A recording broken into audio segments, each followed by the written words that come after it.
Think back to the first time you struck diamond in Minecraft.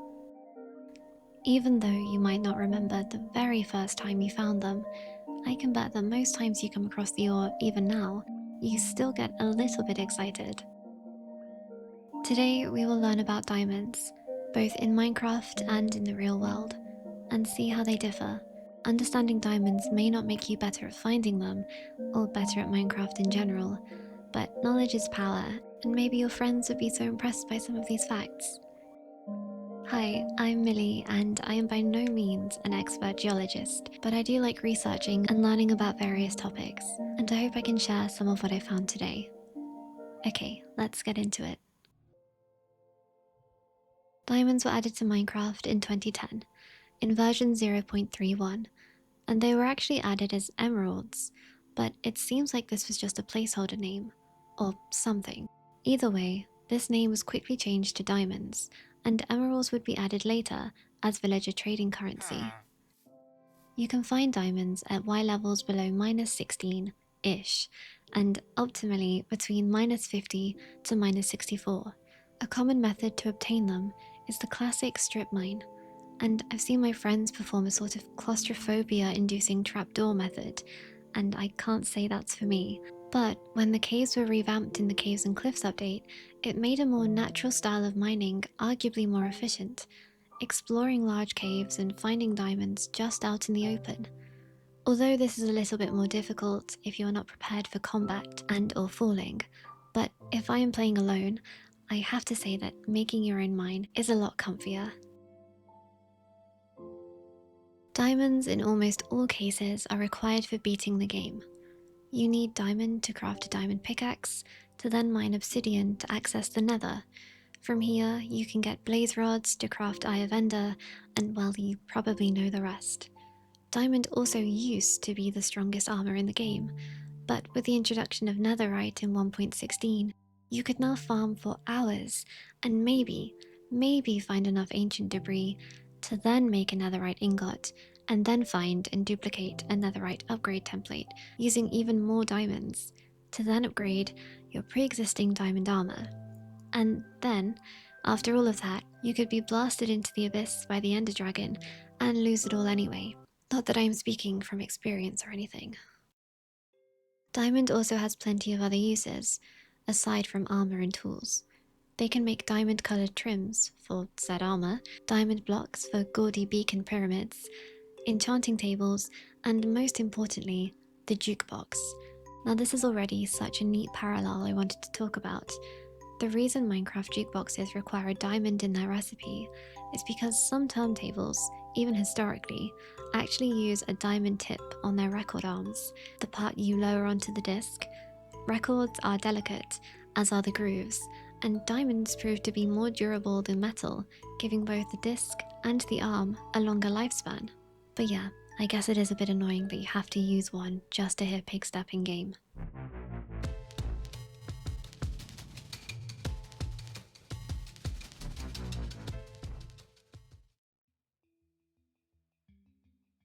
So diamonds have lots of uses, and I think the design is really nice. I love the colour and the sort of teardrop shape. But now we get into the real matter. Diamonds in real life. And the first question we must ask is, well, what is a diamond? It's carbon. That's literally it. Carbon is comprised of one atom and is thus an element. It's in all living things, and carbon actually makes up 18% of the human body's mass. But diamonds specifically are carbon at their most concentrated and purest form. The individual atoms form covalent bonds with other atoms by sharing electrons, in turn creating a giant covalent tetrahedral structure, wherein there are no free electrons.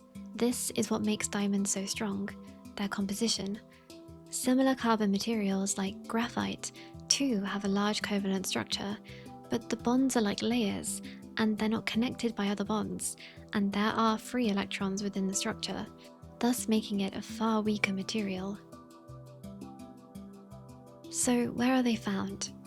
Well, diamonds are found naturally, formed about 100 miles underground, in the Earth's mantle. This is one of the layers which forms the interior of our planet, and the mantle makes up 84% of Earth's volume and is around 1,800 miles thick. Because of how expansive this layer is, there are differences depending on the depth. Temperature can vary by thousands of degrees depending on how close you are to the Earth's core, and the physical state of the mantle can range from solid to viscous. Diamonds, though, are formed closer to the crust, in areas where temperatures can still exceed 1000 degrees Celsius. This high-pressure, high-temperature environment compresses the carbon atoms together to create the gem we know. The diamonds are then brought to the surface through volcanic eruptions, which create diamond pipes, otherwise known as kimberlite pipes, named after the first pipes that were found in Kimberley, South Africa. But diamonds can be found across many continents and are mined in various different countries today. These kimberlite pipes support the flow of magma through the Earth's layers and towards the surface. They cool and solidify, leaving behind what we would recognize as a diamond vein. The thing is, these dramatic eruptions which led to the pipes happened millions of years ago, and so it is true to say that the number of natural diamonds present today is finite. However, despite all of this, they are absolutely not the rarest gem around, and a lot of the scarcity is just market manipulation, but more on that later. So, after the diamonds are mined, not all of them meet the standards required to become, say, jewellery, which requires only the best. The diamonds are mined and extracted from surrounding material. They are then cleaved or sawed and then cut into shape, using another diamond. Diamond sits at number 10, 10 being the highest, on Friedrich Mohs material hardness scale, and you can only cut the world's hardest naturally occurring material with itself. Makes sense. All of this results in the diamonds we recognize today, and the classic shape that you may associate with the stone is called the round brilliant cut, but there are a multitude of other fancy options, and it seems Mojang prefers the pear-shaped look. So then, what are the standards for assessing diamond quality and thus market value? Robert M. Shipley, founder of the Gemological Institute of America, the GIA, created the 4 C's: color, clarity, cut, and carat. You might have heard the term carat before, and even though it sounds like the carrot, the vegetable, it actually comes from carob seeds. In ancient times, where they didn't have, of course, electronic scales, diamonds were weighed against these seeds, and these seeds specifically were chosen as they have an average weight of 0.2 grams. This unit of measurement was later standardized as a carat in 1907 and adopted a little later by various countries. So this essentially means the heavier the diamond, the more valuable. Well, we have to account for the other 3 C's. Clarity assesses any inclusions in the diamond. Basically, are there any stray minerals, grainy textures, or particles? Cut looks at how the stone reflects light and how it sparkles. It also assesses the balance and symmetry of the cut and the overall craftsmanship. Finally, the color. The color with the highest regard in the industry is actually the absence of it. A white diamond, the ones you might think of when you think of diamonds, is just a clear, colorless gem. The GIA also created an official color grading system, and on the lower end are diamonds with a more naturally occurring, deeper brown and yellow tone, and at the top are glass-like diamonds with little to no color at all. Diamonds that have a different color, say pink or blue, are graded slightly differently. They are known as fancy colors, whilst the blue-toned diamonds we find in Minecraft were likely chosen for their visual clarity in-game. There is some truth to it.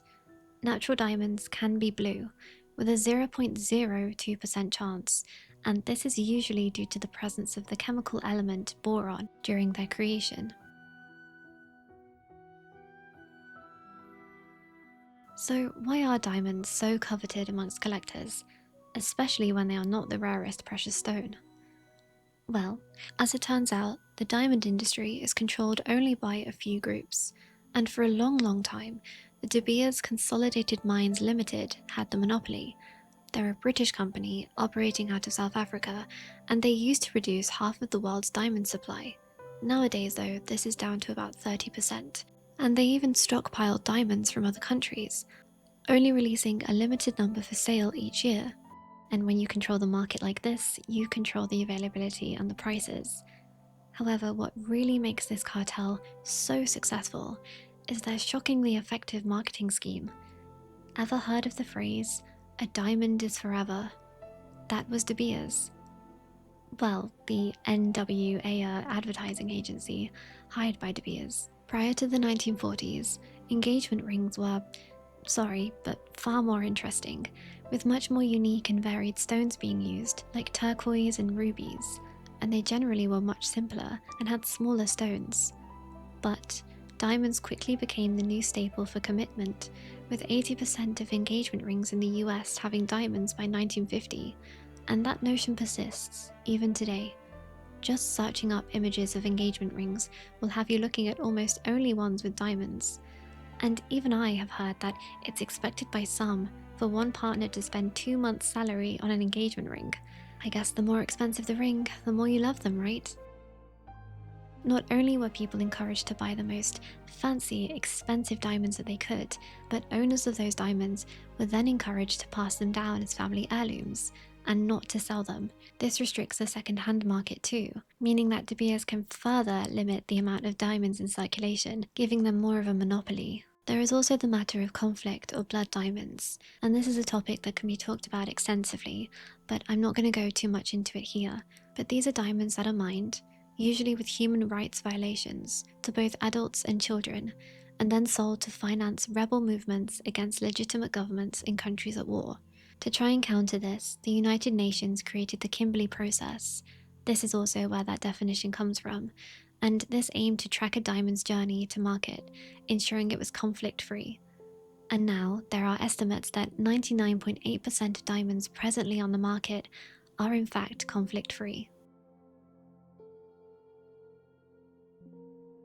Not all diamonds need to be mined. Lab-grown diamonds and similar diamond-looking gemstones are a fair substitute, and in some ways, even superior. The traditional process of lab-growing a diamond involves subjecting carbon to the same high-pressure, high-temperature conditions found in the mantle. This is called HPHT. There is also a newer process called chemical vapor deposition, CVD. This uses a vacuum chamber to crystallize carbon-rich gas onto a diamond seed.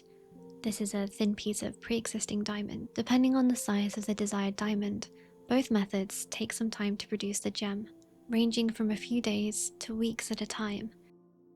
It is near impossible to tell the difference between a lab-grown diamond and a natural one, as they are chemically identical, but scientists do have methods of assessing which is which, and through which specific method they were created using in the lab. And the funny thing is, De Beers, the known Scrooge McDuck of diamonds, actually created their own brand of machines capable of identifying whether a diamond is natural or not, because most of their money comes from natural diamonds. Diamond-looking gemstones are popular too. Cubic zirconia is an entirely man-made gemstone. It has a hardness rating of 8.5, so not as hard as a diamond, but it has a superior sparkle, no inclusions, and is colorless. But it's not a diamond, and that's what counts. It doesn't matter if it's visually superior and better for jewelry, because there is so much calculated marketing behind diamonds that make them the most sought after, even in Minecraft. Although, most of the diamonds you find in Minecraft, despite the nice color, are used for non-aesthetic purposes, as with most diamonds that don't make the visual cut in real life. I can't say I have any diamonds myself, or aspire to own any, but they still have pretty interesting lore. I didn't even really touch on the earlier history of diamonds, but they pop up in documentations a lot. Royals also love them, and in researching, one name came up frequently, the Hope Diamond. It's a blue-tone diamond, weighing almost 45 carats. It's named after Lord Henry Philip Hope, who purchased it in 1830, and it was actually only available for purchase after the French Revolution, where it was stolen from the royal family and sold years later. Originally, I think it came from India. It was even owned by French King Louis XIV, and known as the French Blue, but after it was stolen and sold, it was passed on through various people through the years. with some people even saying that it's kind of cursed and that whoever owns it is brought misfortune, but I'm not sure about that. Regardless, it now lives at the Smithsonian Museum in America. Okay, and I think that's about it. So thank you so much for listening, and you can leave a like if you like this video, and even subscribe to learn more. My other content is also Minecraft related. I do have 2 videos also talking about stuff from Minecraft in real life. I have spruce trees and axolotls as of now, but the other content's like long form, forever world, sleepy playthroughs. Either way, again, thank you so much for watching, and I will see you next time.